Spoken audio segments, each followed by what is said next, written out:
For more on this, and we want to continue to bring you the very, very latest insight and analysis. We bring in our next guest to help break it all down. Eric Schwartzreich, attorney and a legal analyst. Thanks so much for being with us here, Eric. And tell us a little bit about this law firm and what this move makes for the family here.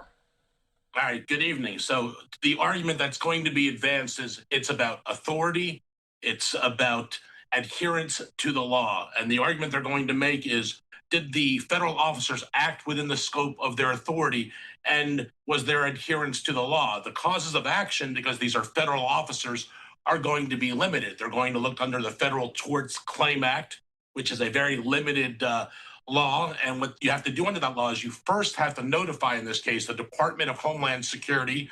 They have 6 months to either respond, to either admit liability, which that's not going to happen. That'll be a cold day in hell, or to deny liability. If they deny that liability and there is no jury trial right there's no discovery, there's no depositions, then you can go into court and it's going to be a bench trial. In other words, in front of a federal judge.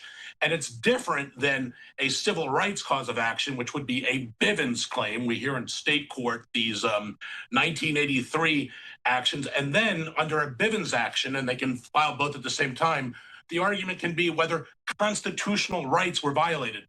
Fourth Amendment, unlawful search and seizure. The Fifth Amendment, the Eighth Amendment, unusual, cruel punishment. And what this does is send a message. They hope to try and get a fact-gathering process, to do an independent investigation, and to let the federal government know that there's going to be a lawsuit, and that they're looking for accountability. So that's where that comes into play. Eric, tell us just how big of a factor. Last week we saw the video released of the officer's cell phone footage of when the officer was hit and the gunshots rang out. Tell us how that will factor in to this case here.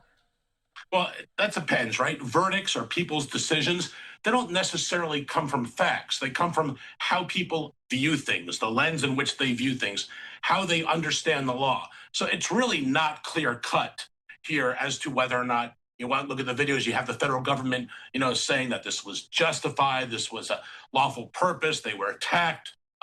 That Good tried to run over the officer. The officer, his perception, he's had an experience before where another car tried to run him over.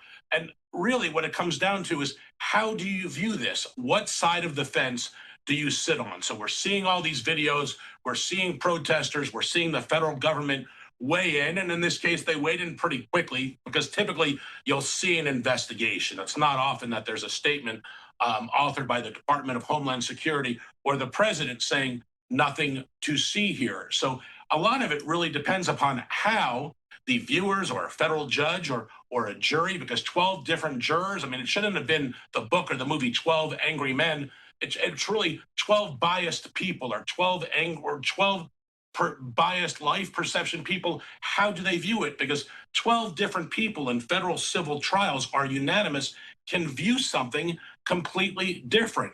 Was this justified? Was the Constitution violated? If they do a Federal Tort Claims Act, because the federal government is sovereign immunity, but that is a procedure that allows the government to be sued. And in this case, look under Minnesota law to see if there was any tort that was violated, any wrongdoing, negligence, not adhering to training, wrongful hiring. Because when you bring a Federal Tort Claims Act, you're not suing the person, you're suing Uncle Sam. You're suing the federal government. You don't even get federal damages there. Under a Bivens cause of action, then we're looking at these constitutional allegations and these perceived or actual, if they existed, constitutional violations. Was there unlawful search and seizure? Under the Fourth Amendment, was there a due process violation? Under the Eighth Amendment, was what happened to Miss Good cruel and unusual punishment?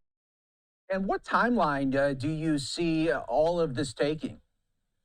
Well, it's very difficult under the Federal Tort Claims Act, because first you have to put on notice the federal agency here, Department of Homeland Security. There's a 2-year statute of limitations. But once that's filed, and I imagine that's going to get filed quickly, the government has 6 months to either say we admit or we deny, and then that can move forward. At the same time, you might expect the Bivens actions or lawsuit to be filed where you can have a jury trial, but you have to be careful when you do that, because if they lose under the Federal Tort Claims Act, they can also be precluded from suing the officers under a Bivens action. So I expect it'll move quickly. I expect different lawsuits, and there's also going to be a civil investigation done by this law firm, because the federal government has said we're not going to cooperate with the states. We're not going to give discovery. So what you're going to expect the civil law firm to do is to go out there, preserve, collect evidence, interview witnesses, and try to do everything they can to collect the evidence. And it should move rapidly, but with the cooperation going on between the state and the federal government, I mean, this is something that could take years. Very different than the Floyd case, which Romanucci was the attorney that was hired, was involved in getting that verdict, a negotiated settlement in that case. Could the officer sue the estate of Renee Good?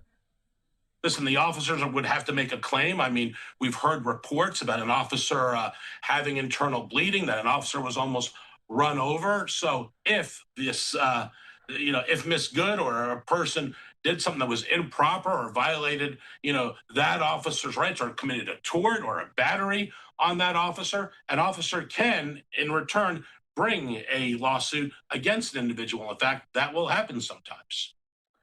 And lastly, Eric, non-legal minds looking at this would say, oh, okay, this is much different than the George Floyd case. George Floyd was going about his business, doing what he was doing that day, and then wound up dead. For Renee Good, it seemed like her and her partner were seeking out these ICE agents. How will that play a role here in this? Well, the cases are also, before I answer and respond to that, they're also different, right? That involved state actors, state officers, municipal agencies. So that was done under a classic 1983 civil rights action. And that case involved multiple officers. Here, while there were multiple officers, there was one officer involved that fired the gun. But as far as what's transpired here and everything that we've seen take place, that will have an effect as to the outcome, and then very different than the Floyd case. And what also can be involved here is comparative negligence. So, the argument that they were agitators, the argument can be advanced that government was involved in a discretionary function, if you will, exercising the discretion, and that the allegation can be made, or the argument that Good and her family were following these officers, not following protocol, tried to run the officer over, tried to kill the officer. So that is going to have a play, and comparative negligence can come into play. And what we have here is there doesn't seem to be a federal investigation going on in reference to, well, at least criminal culpability of the officers. Completely different, but also we saw in the Floyd case. So many different moving parts. That's why we're so glad to have you on, Eric. We appreciate all of the updates and analysis. We know this will not be wrapping up soon, so we appreciate it. Thank you, and have a happy new year.